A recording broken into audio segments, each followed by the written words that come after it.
여러분, 안녕하세요? 저는 둘째 며느리입니다. 제 삶은 늘 어둠과 빛이 교차하는 드라마 같았습니다.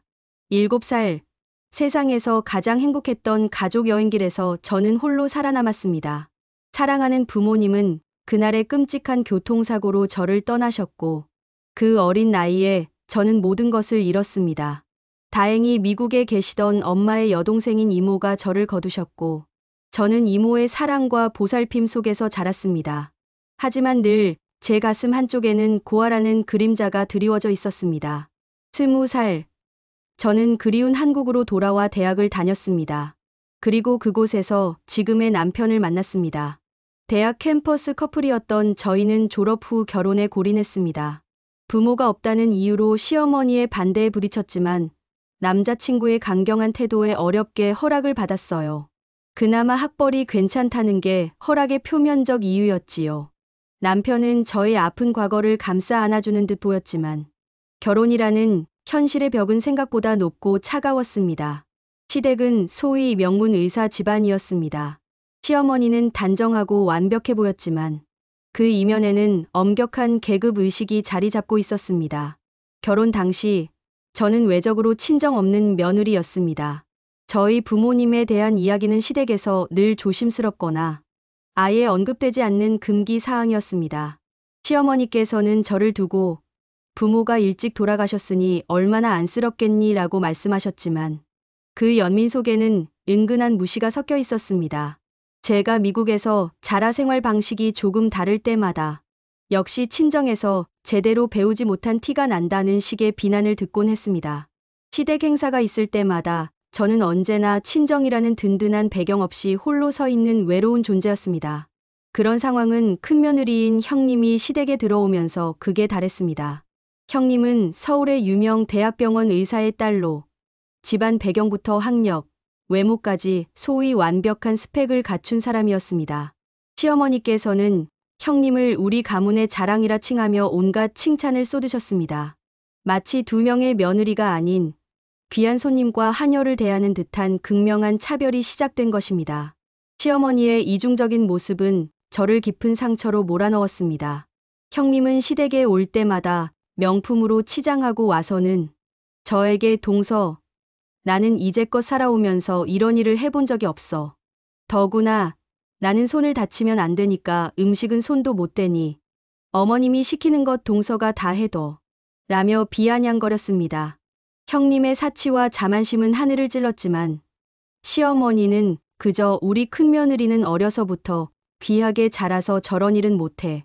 행여나 손이라도 다치면 병원 일을 못하게 되잖아. 안 되지 안 되고 말고. 라며 감싸기 바쁘셨습니다. 반면 저는 주방의 그림자처럼 모든 힘든 일과 자비를 도맡아야 했습니다. 음식이면 음식, 설거지면 설거지, 청소는 기본이고 어른들의 잔심부름까지 모두 제 몫이었습니다. 제가 이렇게 일에 혹사를 당하고 있을 때 남편은 어땠을까요? 저는 그가 저의 유일한 피난처이자 지지자일 것이라 믿었습니다. 하지만 남편은 시어머니의 차별과 형님의 무시에 대해 늘 침묵했습니다. 엄마가 연세가 있으시니 그냥 참고 넘어가. 형수는 의사니까 손 조심해야 하는 거 당연한 거 아냐? 그의 무관심은 저에게 가장 큰 상처였습니다. 제가 홀로 외로워할 때도 눈물 흘릴 때도 그는 자신의 안위와 평화만을 생각하는 듯했습니다. 그에게는 저의 고통이 사소한 시집살이의 일부일 뿐 심각한 문제가 아니었던 것입니다. 저는 그 모든 차별과 고통을 묵묵히 견뎠습니다. 그래. 나는 친정이 없으니 더 잘해야 해.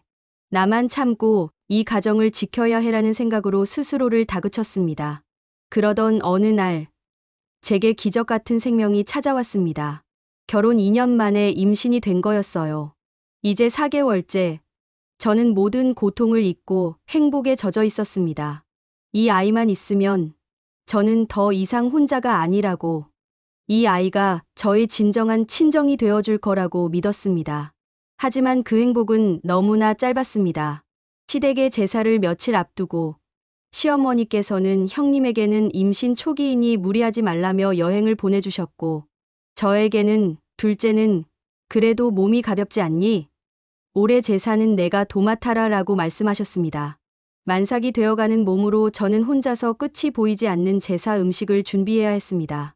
전 종류만 9가지, 그리고 갈비찜을 하다가 갑자기 배에 극심한 통증이 느껴졌습니다. 저는 정신을 잃었고 깨어났을 때 저는 병원 침대에 누워 있었습니다. 유산되었습니다. 의사의 차가운 한마디는 저의 모든 것을 산산조각 냈습니다. 뱃속의 아이를 잃었다는 슬픔보다 더 저를 절망케 한 것은 그 소식을 듣고도 시어머니께서 제사 음식은 누가 마무리하니? 라고 한탄하던 그 무심한 목소리였습니다. 남편은 그저 옆에서 고개만 숙이고 있을 뿐 저를 위한 진심 어린 분노나 슬픔은 보이지 않았습니다. 세상이 무너지는 것 같았습니다. 제가 참고 견뎌왔던 모든 인내의 탑이 와르르 무너져 내리는 순간이었습니다. 이 절망적인 소식은 미국에 계신 이모에게 전해졌고 며칠 후 이모는 한치의 망설임도 없이 한국행 비행기에 몸을 실으셨습니다. 이모는 병실에 누워 뼈만 앙상하게 남은 저를 보자마자 아무 말씀 없이 눈물만 흘리셨습니다. 그리고 이모는 제 손을 잡고 조용히 말씀하셨습니다. 은혜야, 이게 사람 꼴이니? 그동안 무슨 일이 있었던 거야? 도저히 못 참겠구나. 이것들을. 이모. 미안해.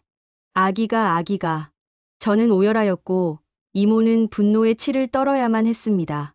은혜야, 내 부모님이 너를 위해 남겨두신 것이 있단다. 이제 네가 그 모든 것을 되찾을 때가 왔어. 저는 이모의 말씀이 무슨 뜻인지 알 수 없었습니다. 하지만 이모의 단호하고 위험 있는 눈빛에서 저는 알 수 있었습니다. 드디어 저의 삶의 변화에 바람이 불어오고 있다는 것을. 시댁 식구들에게 당했던 모든 굴욕과 서름을 되갚아줄 통쾌하고 짜릿한 복수극의 서막이 이제 막 열리려 하고 있었습니다. 저의 절망적인 유산 소식은 미국에 계신 이모를 한국으로 오게 만들었습니다. 이모는 제가 어릴 때 부모님 대신 저를 키워주신 분이지만 굳이 시댁 식구들에게는 알리지 않았습니다. 친정 없는 며느리라는 프레임을 쓰고도 밝히지 않았던 저의 어리석은 선택이었습니다. 이모는 병원에서 저를 진심으로 위로하신 후 망설임 없이 저를 퇴원시켜 이모가 묵을 특급 호텔 스위트룸으로 데려가셨습니다. 이모는 저에게 말씀하셨습니다. 내가 당한 모든 차별과 수모는 친정의 부재 때문이 아니란다. 그저 그들의 인성이 그릇된 것뿐이야. 하지만 그들이 배경을 중시한다면 이제 그들이 상상도 못할 배경을 보여줄 때가 된 것 같구나. 그리고 이모는 시어머니께 전화를 걸어 안녕하세요. 저는 은희의 이모 되는 사람입니다. 지금 한국에 와 있어요. 드릴 말씀이 있으니 오늘 저녁에 시간 좀 내주실 수 있나요? 제가 모시겠습니다. 라고 단호하게 통보하셨습니다. 시어머니는 갑작스러운 둘째 며느리 친척의 등장에 당황하셨지만 이모가 모시겠다는 말에 은근히 기대하는 눈치셨습니다. 시어머니는 곧바로 형님한테 전화를 걸어 큰애야. 오늘 저녁에 둘째네 이모 식사 초대 자리에 와야겠구나. 라며 모두를 소집하셨습니다. 형님은 시어머니의 요청에 마지못해 동서 이모 초대에 굳이 나가야 해요. 어머님? 귀찮은데. 약속된 저녁 식사 장소는 이모가 예약하신 서울의 최고급 프렌치 레스토랑이었습니다. 시어머니와 형님은 식당 입구에서부터 눈을 크게 떴어요. 그들이 평소에 오려고 해도 예약이 안 되어 올 수 없었던 VVIP 고객들만 출입하는 곳이었기 때문입니다. 이모는 이미 도착해 계셨고 그분을 보자마자 시어머니와 형님은 순간 숨을 멈췄습니다. 이모는 마치 영화 속 한 장면처럼 우아하고 기품 있는 모습이셨습니다. 수백만 원을 호가하는 디자이너 정장에 손목에는 고급스러운 시계를 착용하고 계셨고 그 모든 것을 완벽하게 소화하고 계셨습니다. 평소 명품으로 온몸을 휘감던 형님의 사치스러움과는 비교도 안 되는 진정한 클래스가 느껴지는 분위기였습니다. 시어머니는 급히 태도를 바꾸시며 아이고, 이모님. 이렇게 귀하신 분인 줄 모르고 저희가 실례를 했습니다. 라며 굽실거리기 시작하셨습니다. 평소 저에게 보이시던 차갑고 오만한 태도는 온데간데 없었습니다. 형님 역시 당황한 기색을 숨기지 못했지만 특유의 자만심을 버리지 못했습니다. 이모님께서는 미국에서 어떤 일을 하시나요? 혹시 사업을 하시나요? 라며 은근슬쩍 재산을 캐내려는 질문을 던졌습니다. 이모는 여유로운 미소를 지으시며 저는 미국에서 몇몇 투자 회사의 재무 자문과 자산 관리를 맡고 있습니다. 그리고 제가 관리하는 투자 재단 중 하나가 이 식당의 주요 투자사 중 하나입니다. 라고 짧게 대답하셨죠. 그 한마디에 시어머니와 형님의 얼굴색은 파랗게 질렸습니다. 그들이 그토록 무시했던 친정 없는 둘째 며느리의 배경이 자신들의 상상을 초월하는 수준이라는 것을 깨달은 것입니다. 식사 내내 분위기는 180도 달라졌습니다. 시어머니는 저에게 과일과 따뜻한 수프를 챙겨주시며 아가야, 이제 몸은 좀 괜찮아졌니? 왜 이렇게 말랐어? 내가 유산했을 때 엄마는 너무나 가슴이 아팠단다. 라며 눈물을 글썽이는 위선적인 모습을 보이셨습니다. 형님 역시 급히 태도를 바꾸어 동서, 마음 고생 심했지? 아기야 다음에 또 가지면 되지. 얼른 몸이나 회복해. 라며 가식적인 걱정을 늘어놓았습니다. 남편은 그제야 상황 파악을 하고는 저희 어머니가 아내를 많이 아끼세요. 집사람이 얘기를 안 해서 미처 이모님께 인사를 못 드렸습니다. 라며 어색하게 변명했습니다. 저는 이모 뒤에 숨어 시어머니와 형님의 역겨운 이중성과 남편의 무관심이 만들어낸 비굴한 태도를 관찰했습니다. 식사가 끝날 무렵 이모는 모두의 시선이 자신에게 쏠린 것을 확인하시고는 조용하지만 단호한 목소리로 입을 여셨습니다. 오늘 제가 이 자리를 마련한 이유는 단순히 오랜만에 한국에 왔기 때문이 아닙니다. 이 아이가 이 집안에서 당한 차별과 유산의 아픔에 대해 공식적으로 이야기해야 할 것 같아서입니다. 이모의 차분하지만 날카로운 목소리는 레스토랑 전체를 정적으로 만들었습니다. 안사돈과 큰며느리. 당신들은 이 아이가 친정이 없다는 이유로 무시하고 고통을 주었습니다. 특히 유산 후에도 제사 음식을 걱정했던 그 무심함은 인간의 도리를 벗어난 것입니다. 이 아이의 부모님은 비록 세상을 떠났지만 그들은 은혜에게 세상을 살아가기에 충분한 재산을 남겨주었습니다. 이모는 잠시 말을 멈추시고 저를 향해 따뜻한 미소를 지으셨습니다. 내일 아침 저는 이 아이의 모든 법적인 상속 문제를 처리할 변호사들을 만나기로 했습니다. 이제 이 아이는 단순히 친정 없는 며느리가 아니라 당신들이 상상조차 할 수 없는 막대한 유산의 유일한 상속자가 될 것입니다. 그리고 그 유산은 이 아이를 당신들의 집안으로부터 해방시키는 데 쓰일 것입니다. 이모의 마지막 말이 떨어지자 시어머니와 형님의 얼굴은 공포와 경악으로 물들었습니다. 남편 역시 충격으로 아무 말도 하지 못했습니다. 이모는 통쾌한 미소를 지으시며 이제 본격적인 복수의 막이 올랐음을 선포하셨습니다. 그날 밤 시댁은 발칵 뒤집혔습니다. 시어머니와 형님의 위선과 탐욕은 이제 걷잡을 수 없이 폭발하기 시작했습니다. 그들이 그토록 무시했던 친정 없는 며느리가 사실은 엄청난 재산의 상속자라는 충격적인 반전은 그들의 이중적인 가면을 완전히 벗겨냈습니다. 다음 날 아침 시어머니는 제가 머물고 있는 호텔 스위트룸으로 급히 찾아오셨습니다. 밤새 잠을 설친 듯 얼굴은 푸석했고 눈빛에는 초조함과 간절함이 가득했습니다. 시어머니는 이모 앞에서 무릎을 꿇으시며 눈물을 흘리더군요. 이모님, 제발 저희를 용서해 주십시오. 제가 철이 없어서 큰애와 비교하며 둘째를 힘들게 했습니다. 유산은 유감스럽지만 그동안 저희가 둘째에게 못되게 군 것을 생각하면 제가 죄인입니다. 하지만 시어머니의 진심은 죄책감이 아닌 탐욕에 있었습니다. 둘째야, 내 부모님이 남기신 유산. 내가 혼자 관리하기 힘들지 않겠니? 내 남편과 우리가 도와줄 수 있단다. 우리 집안이 너에게 든든한 배경이 되어줄 거야. 결국 그녀의 눈물은 저희 재산을 자기 집안의 자산으로 흡수하려는 얄팍한 계산에서 나온 위선이었습니다. 이모는 그런 시어머니의 모습을 차가운 눈빛으로 응시하셨습니다. 사돈, 그동안 우리 은혜를 친정이 없다고 무시하셨지 않습니까? 이제 와서 든든한 배경이 되어주겠다는 것은 결국 이 아이의 재산이 탐이 나서가 아닙니까? 사돈의 말에서 진정한 사과는 느껴지지 않네요. 오직 재산에 대한 집착만이 느껴질 뿐입니다. 이모님의 직설적인 일침에 시어머니는 얼굴이 붉어졌지만 포기하지 않고 끈질기게 매달렸습니다. 잠시 후 이모가 말한 대로 변호사들이 도착했습니다. 그들은 한국의 최고 로펌 소속으로 깔끔하고 완벽한 모습이었습니다. 변호사들은 시어머니 앞에서 제가 상속받게 될 유산의 규모와 목록을 간략하게 브리핑했습니다. 저희 부모님은 제가 어릴 때 이미 상당한 성공을 거두신 사업가였고, 이모는 이모부와 함께 지난 20여 년간 그 자산을 미국에서 부동산과 투자 신탁을 통해 몇 배로 불려놓으신 상태였습니다.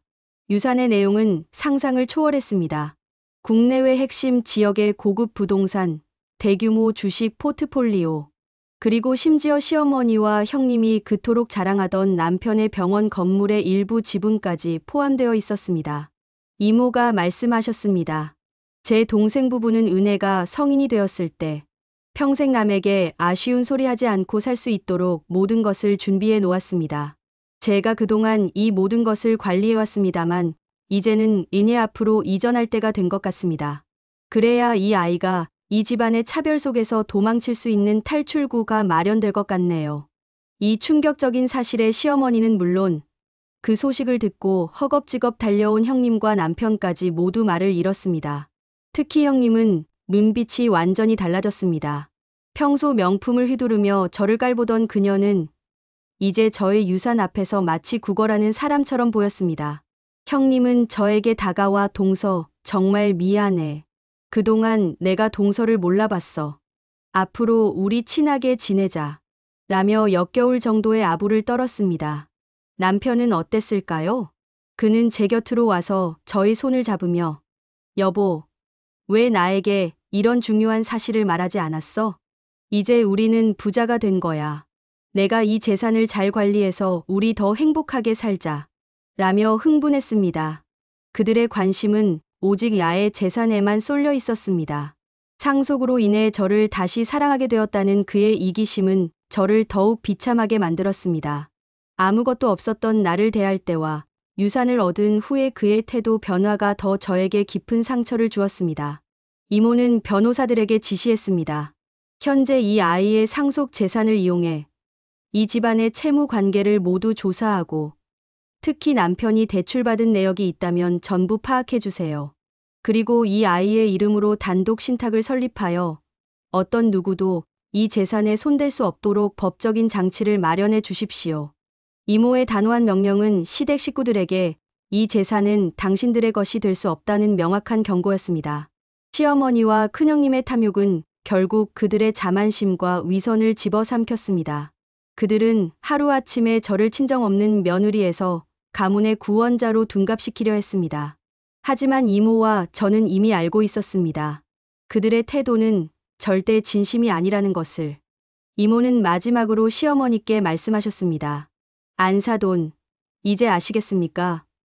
돈이 모든 것을 결정하는 것은 아니지만 당신들에게는 돈이 이 아이를 얼마나 가치 있게 보는지 결정하는 유일한 기준이었습니다. 이 아이는 앞으로 당신들의 집으로 돌아갈 이유가 없습니다. 이모의 선언과 유산의 실체가 밝혀지면서 시댁 식구들은 이제 저를 잃을까 두려워하기 시작했습니다. 그들의 공포는 단순한 재산 상실에 대한 두려움이 아닌 그들의 탐욕과 위선이 만천하에 드러나는 것에 대한 근원적인 공포였습니다. 시어머니와 큰형님은 저를 잃을까 두려워 저에게 온갖 아부와 가식적인 애정을 퍼붓기 시작했습니다. 남편 역시 재산을 지키기 위해 저에게 헌신적인 남편 코스프레를 했지만 이미 저는 그들의 위선과 무관심에 깊은 상처를 받은 후였습니다. 이제 이모가 준비한 통쾌한 복수의 클라이맥스가 시작될 차례였습니다. 유산 상속 절차가 마무리되고 제가 모든 자산의 단독 신탁 수혜자가 되자 이모는 시댁 식구들을 호텔로 다시 불러 모았습니다. 이번 자리에는 변호사들 외에 미국의 유명한 자산관리팀까지 배석했습니다. 시어머니와 형님은 잔뜩 기대에 부푼 표정으로 앉아 있었습니다. 그들은 이제 제가 가문을 위한 투자를 결정할 것이라고 굳게 믿고 있었습니다. 이모는 모두가 보는 앞에서 준비된 서류 봉투 2개를 테이블 위에 올려놓으셨습니다. 그리고 조용하지만 단호한 목소리로 말씀하셨습니다. 오늘 이 자리는 제 조카 은혜가 그동안 당신들의 집에서 겪었던 모든 일에 대해 최종적인 결정을 내리는 자리입니다. 그 결정은 이 아이의 미래와 행복을 위한 것입니다. 이모는 먼저 시어머니를 향해 봉투 하나를 밀었습니다. 사돈, 이 봉투 안에는 당신들이 그토록 중요하게 여기는 금전적인 보상이 들어 있습니다. 이 아이는 유산관리팀을 통해 당신들의 병원 운영 자금 중 일부를 익명으로 투자했습니다. 당신들이 가장 자랑스러워하는 의사 가문의 명예가 땅에 떨어지지 않도록 최소한의 생계를 유지할 수 있을 정도의 투자를 말입니다. 시어머니는 봉투를 열고 들어있는 액수를 확인하고 잠시 기뻐하는 표정이었습니다. 하지만 이모는 곧바로 차갑게 덧붙이셨습니다. 단, 이 투자는 이 아이가 당신 집과 완전히 절연한다는 조건 하에 이루어집니다. 오늘부로 은혜는 당신의 며느리가 아닙니다. 당신들은 앞으로 이 아이에게 어떠한 연락이나 접근도 할 수 없습니다. 이를 어길 시 모든 투자금은 즉시 회수되고 법적인 조치가 뒤따를 것입니다. 이 충격적인 절연 선언에 시어머니는 경악했습니다. 그녀는 흥분하며 외쳤습니다. 지금 이게 무슨 소리요? 내가 얘네들 결혼을 어떻게 시켰는데 감히 어미에게 절연이라니요. 이모님은 단호하게 응수하셨습니다. 어미라고요? 당신은 이 아이의 어머니가 아닙니다. 은혜의 유산으로 인해 태도가 달라지는 당신의 모습에서 그동안의 차별이 어미의 사랑이 아닌 계급 의식이었음을 확실히 깨닫게 되었어요. 다음은 형님의 차례였습니다. 형님은 제가 유산을 상속받았다는 사실을 안 이후 이모의 옷차림이나 소지품을 보며 은근히 무시하던 태도를 버리고 저에게 붙어 각종 명품 구입 정보를 캐내려 했습니다. 이모는 그런 형님을 향해 비웃음 섞인 미소를 지으시며 말씀하셨습니다. 큰며느리님, 당신의 사치와 자만심이 이 아이를 얼마나 괴롭혔는지 아십니까? 당신의 가벼움 때문에 이 아이는 더욱 고통받았습니다. 당신이 그토록 자랑하던 당신 집안의 재산 규모는 이 아이의 유산 앞에선 그저 미미한 수준이라는 것을 알게 되었으니 이제 당신의 자만심은 스스로 무너지게 되겠죠. 그리고 이모는 마지막 봉투를 남편 쪽으로 밀었습니다. 그리고 자네. 이모님의 목소리에는 실망과 분노가 담겨 있었습니다. 자네는 아내를 사랑하고 지켜줘야 할 유일한 사람이었네. 하지만 아내가 유산의 고통을 겪을 때도 시어머니의 차별에 시달릴 때도 자네는 언제나 침묵하고 방관했네. 자네의 무관심이 이 아이를 궁지로 몰아넣었고 결국 유산이라는 비극을 낳았지. 이모는 단호하게 선언하셨습니다. 이 봉투 안에는 이혼 서류가 들어있네. 그리고 이 아이의 변호사가 준비한 유책 배우자에 대한 소송 서류도 함께 들어있지. 유산으로 인해 태도가 급변한 자네의 모습을 비롯해 아내를 방치하고 고통받게 한 모든 증거 자료를 확보해 놓았네. 이혼에 순순히 응한다면 위자료 소송은 최소화되겠지만 만약 소송을 진행한다면 자네의 의사 면허와 자네 병원과 집안에 심각한 타격을 입게 될 것이네. 남편은 서류 봉투를 덜덜 떨리는 손으로 열었습니다. 이혼 서류와 함께 빼곡하게 정리된 그의 무관심과 방관에 대한 증거 목록을 보며 그는 완전히 무너졌습니다.